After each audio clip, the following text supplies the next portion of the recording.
Hello guys, welcome back to our YouTube channel. आइए हम लोग देखते हैं नंबर सिस्टम के कुछ क्वेश्चंस के बारे में। यहाँ पर क्वेश्चन है, क्वेश्चन नंबर 1। दो अंकों की संख्या का एक तिहाई उसके एक चौथाई से 8 अधिक है, उस संख्या के अंकों का योग क्या है। आइए हम लोग इस क्वेश्चन को करना सीखते हैं। ये नंबर सिस्टम का भाषा से रिलेटेड सवाल होता है। ये सब भाषा से रिलेटेड सवाल हम लोग नंबर सिस्टम में देखने वाले हैं। वीडियो में बने रहिए, बहुत इंटरेस्टिंग रहने वाला है वीडियो। ठीक है, दो अंकों की संख्या का एक तिहाई उसके एक चौथाई से 8 अधिक है। मान लीजिए जब भी दो अंकों की संख्या, तीन अंकों की संख्या एक तिहाई एक चौथाई के बारे में बात होगा, एक तिहाई और एक चौथाई के बारे में बात हो, तो हम लोग संख्या को मानते हैं एक। क्या मानते हैं? एक मानते हैं।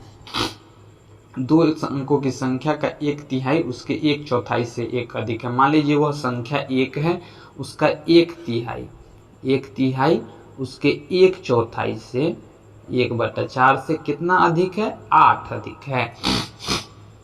आइए अब हम लोग निकालते हैं। 4 - 3/12 बराबर 8।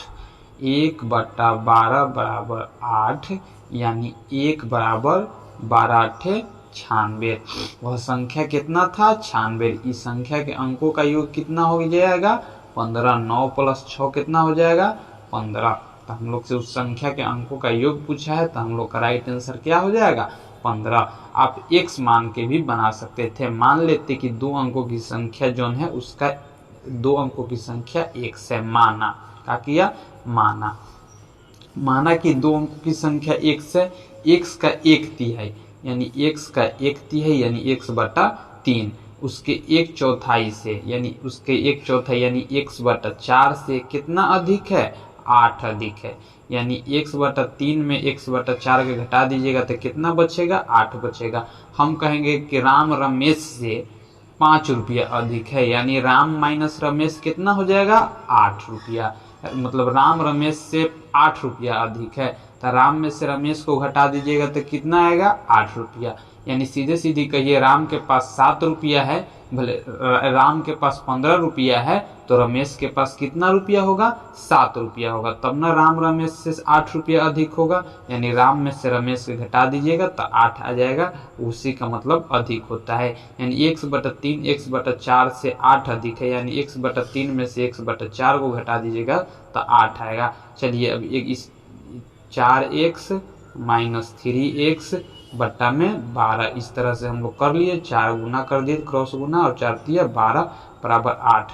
यानी 4x में से 3x जाएगा तो x बचेगा। अब 12 × 8 कितना हो गया? 96। तो x बराबर हम लोग जो संख्या माने थे कहा गया 96। वही बात होता है, अंतर नहीं पड़ता है। आप x मानिए या 1 मानिए, आंसर सेम ही आता है। बताइए 9 और 6 का योगफल कितना हो जाएगा? 15। तो हम लोग समझ गए इस टाइप के क्वेश्चन के आंसर करना। ठीक है, आइए अगला क्वेश्चन पर चलते हैं। किसी संख्या का 2 तिहाई मूल संख्या से 10 कम है।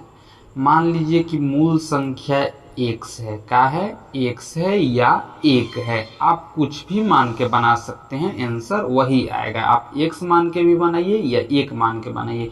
चलिए हम लोग पहले 1 से बनाते हैं। किसी संख्या का 2 तिहाई उसके मूल संख्या से 10 कम है। मान लीजिए वह संख्या 1 है, तो इसका 2 तिहाई कितना होगा? 2/3 होगा। चलिए, किसी संख्या का 2 तिहाई उसके मूल संख्या से कितना कम है? 10 कम है। यानी इकर जो 2 तिहाई है, एक मूल संख्या में 1 था, तो इससे कितना कम है? ये 10 कम है। यानी 1 में से इसका 2 तिहाई घटा दीजिएगा तो कितना आएगा? 10 आएगा। ये भाषा से रिलेटेड सवाल है, इतना आसानी से समझ में नहीं आने वाला है। ध्यान से समझिएगा तभी आएगा, अपना से समझने की कोशिश करिएगा तभी आएगा। किसी संख्या का 2 तिहाई, मान लीजिए कोई संख्या 1 है। अब 1 का 2 तिहाई 2/3 होगा। मूल संख्या से कितना कम है? 10 कम है। तो मूल संख्या आप क्या माने थे? 1। तो 1 से इसका 2 तिहाई कितना कम है? 10। तो 1 - 2/3 बराबर कितना हो गया? 10। चलिए 3 में से 2 घटाइएगा।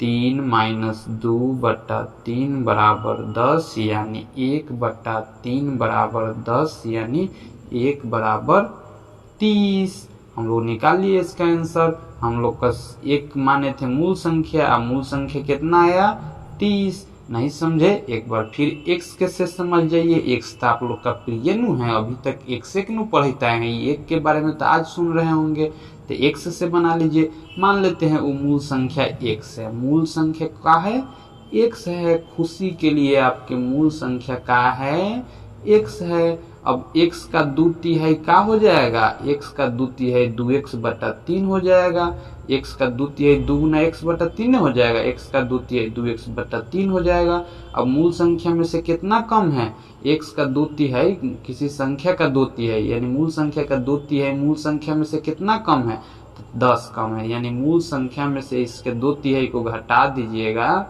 तो कितना आएगा 10 आएगा। यानी अब इसको कर दीजिए 1/3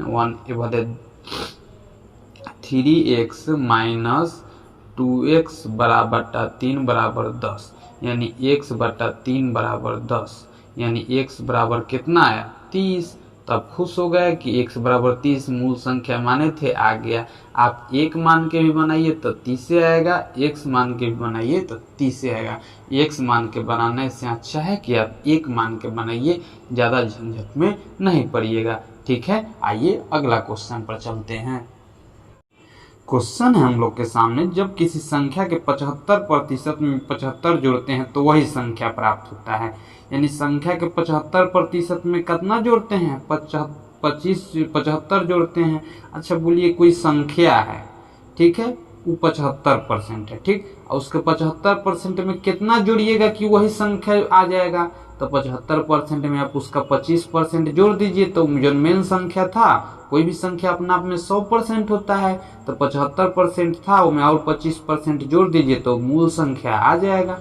तो ठीक है, तो बताइए 75% में आप 25% जोड़े तो मूल संख्या आ गया, 75% में आप 25% जोड़े तो मूल संख्या आ गया, यानी 25% आप जोड़ दीजिएगा तो क्या आ जाएगा मूल संख्या आ जाएगा। तो किसी संख्या में 75 में 75 जोड़ते हैं, यानी किसी संख्या का ही 75% है, और में 25% जोड़िएगा तब न मूल संख्या आएगा, यानी किसी संख्या के 75% में 25% जोड़िएगा तब न मूल संख्या आएगा, किसी संख्या के 75% में उसका 25% जोड़िएगा तब न मूल संख्या आएगा। तो यहाँ क्या कह रहा है कि किसी संख्या के 75% में 75 को जोड़ते हैं तो मूल संख्या आ रहा है। तो बताइए ये 25% का काम कौन कर रहा है, ये 75, यानी 25% बराबर कौन हुआ 75। 25% का मान होता है 1/4। नहीं समझे ना, एक बार फिर से समझ लीजिए, 25 लिख दिए, प्रतिशत के मतलब होता है 1/100, 25 चौका 100 बराबर 75, तो 1/4 बराबर 75, तो 1 बराबर कितना हो जाएगा 200। तो हम लोग समझ गए मूल संख्या कितना है 1 है, मूल संख्या हम लोग 1 मान के बनाते हैं, तो मूल संख्या कितना है 200। चलिए मूल संख्या इसके 200 के 75% यानी कितना होगा ये बेचारा, 200 के 75% आप जोड़ दीजिए तो कितना होगा, वही होगा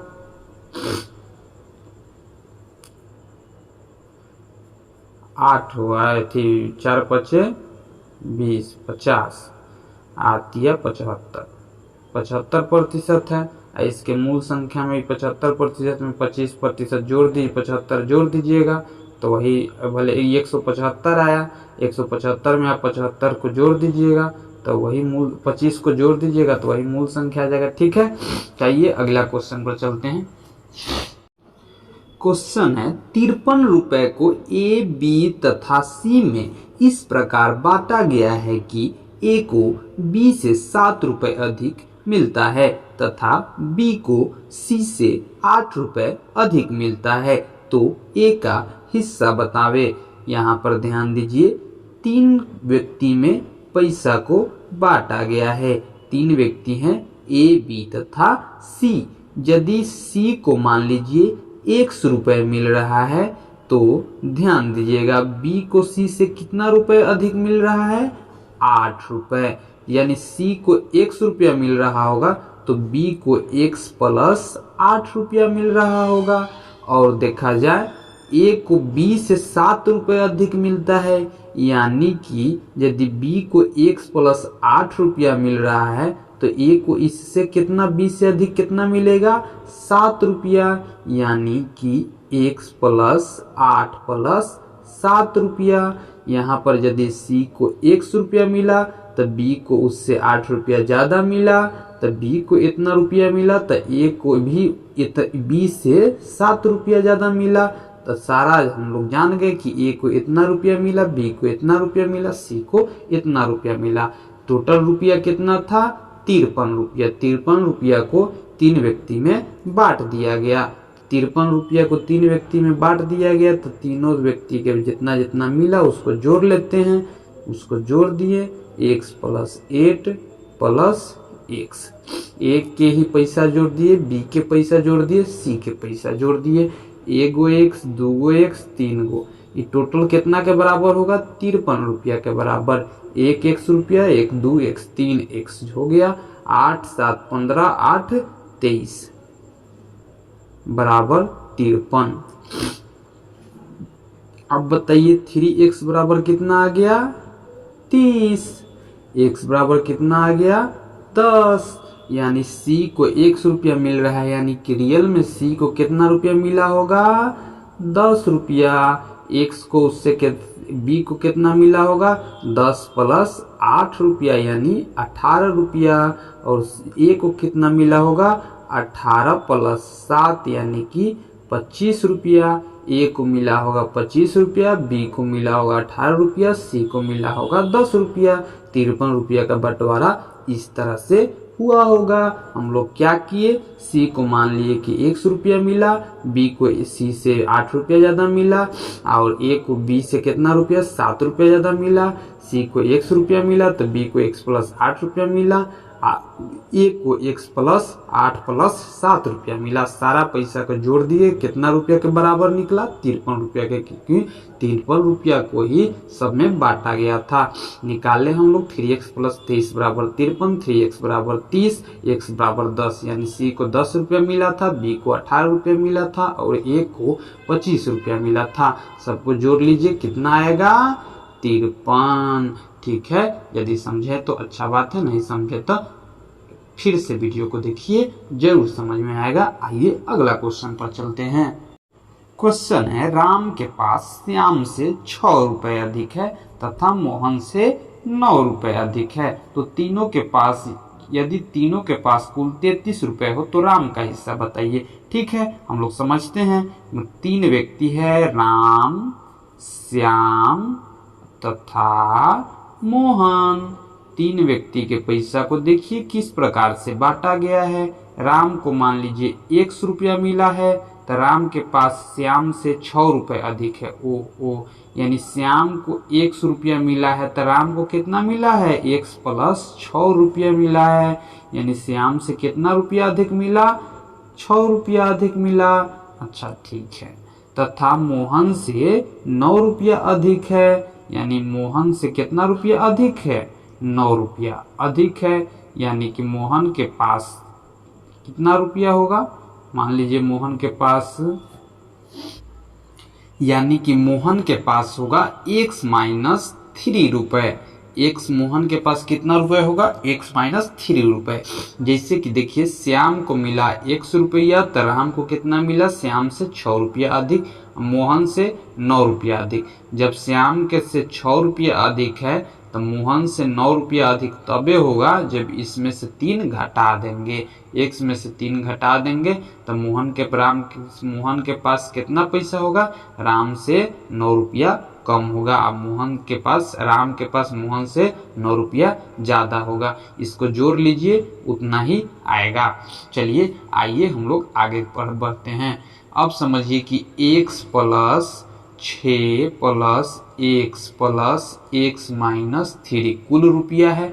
कुल रुपया कितना रुपया के बराबर है, 33 रुपया। एगो x, दूगो x, तीन गो x, 3x प्लस 6 में से 3 गया, 3 बराबर 33। 3x बराबर कितना आया, 30। x बराबर कितना आ गया, 10। तो हम लोग जान गए कि श्याम के पास कितना है 10 रुपया, इसके पास 10 - 3 यानी मोहन के पास कितना रुपया है 7 रुपया, इसके पास 10 + 6 यानी 16 रुपया। राम के पास 16 रुपया, श्याम के पास 10 रुपया, मोहन के पास 7 रुपया। ठीक है, आइए अगला क्वेश्चन पर चलते हैं। क्वेश्चन है, एक शिक्षक अपने विद्यार्थियों को बराबर बराबर कतारों तथा स्तंभों में खड़ा करना चाहता है। यदि उसके पास 1521 विद्यार्थी हैं तो प्रथम कतार में विद्यार्थियों की संख्या क्या होगी। चलिए हम लोग समझते हैं कि वो क्या करना चाहता है। बराबर बराबर बराबर बराबर कतारों तथा स्तंभों में खड़ा करना चाहता है, यानी कि एगो कतार होता है। ई कतार में मान लीजिए 7 गो है तो उसके पास स्तंभ में भी कितना होना चाहिए 7 बच्चा होना चाहिए। इसको कहते हैं कतार, क्या कहते हैं कतार, और इसको क्या कहते हैं स्तंभ। यानी जैसे इस तरह से लाइन बनता है, इसको बच्चा के मान लीजिए सीधा सीधी लाइन, इसको स्तंभ कहेंगे। इस तरह से जो लाइन बनता है इसको कतार कहेंगे, पंक्ति कहेंगे, क्षैतिज रेखा कहेंगे, इसको वर्टिकल लाइन कहेंगे, स्तंभ कहेंगे। चलिए कॉलम कहेंगे, इसको रो कहेंगे। अब बताइए इधर 7 गो है तो इस सबको बराबर बराबर खड़ा करिए तो 7 गो कैसे रो बनाइए 7 गो के 7 गो के। देखिए 7 गो के बनाइएगा तो किस तरह से बनेगा देख लीजिए।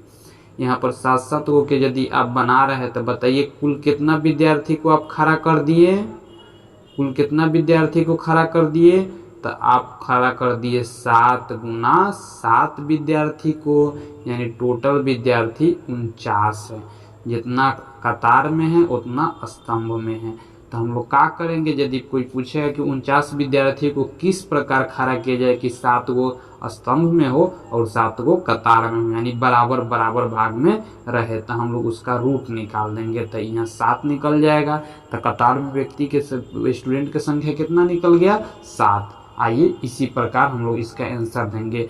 इसका रूट निकाल दीजिए, 1521 का रूट होता है 39। इसका रूट निकाल दिए, 1521 का रूट आया 39, यानी कि 39 गो लड़का कतार में होगा इस तरह से डॉट डॉट डॉट, और 39 गो लड़का इस तरह से स्तंभ में होगा। ऐसे ऐसे ऐसे ऐसे ऐसे ऐसे ऐसे 39 होगा, इधर 39 होगा। तो बताइए प्रथम कतार में स्टूडेंट की संख्या, विद्यार्थी की संख्या कितना निकला 39। ठीक है, आइए अगला क्वेश्चन पर चलते हैं।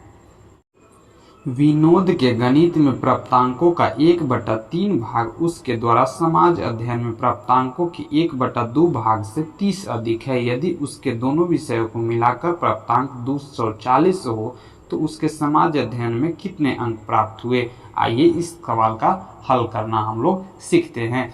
विनोद के गणित में प्राप्तांकों का 1/3 भाग उसके द्वारा समाज अध्ययन में प्राप्तांकों के 1/2 भाग से 30 अधिक है। मान लीजिए उसको मैथ में जो अंक प्राप्त हुआ उसका 1/3 यानी m/3, उसके द्वारा गणित में समाज अध्ययन में प्राप्त अंक यानी समाज में s/2 से कितना अधिक है 30 अधिक है। चलिए तो 2m - 3s = 30 दूतिया 6 यानी 180। उसके बाद हम लोग इस तरह से निकालेंगे और दोनों विषयों को मिलाकर कुल कितना प्राप्त हुआ है 240। चलिए अब इसको हम लोग क्या करते हैं बराबर कर देते हैं। मान लीजिए हम लोग को समाज अध्ययन में निकालना है, समाज अध्ययन में निकालना है तो मैथ को बराबर कर देते हैं। यहाँ पर मैथ बराबर हो गया। इस तरह से हम लोग घटा देंगे, -3s - 2s हम लोग करेंगे तो हम लोग का आंसर हो जाएगा -5s 180 - 400 240 में 2 से गुना 480 यानी बराबर -300। Minus minus cancel, 5s = 30, s = 5, 30 300/5 यानी s का मान आया 60, यानी उसको समाज अध्ययन में कितना अंक प्राप्त हुआ था 60 अंक। ठीक है, मिलते हैं अगला वीडियो में, तब तक के लिए बाय बाय।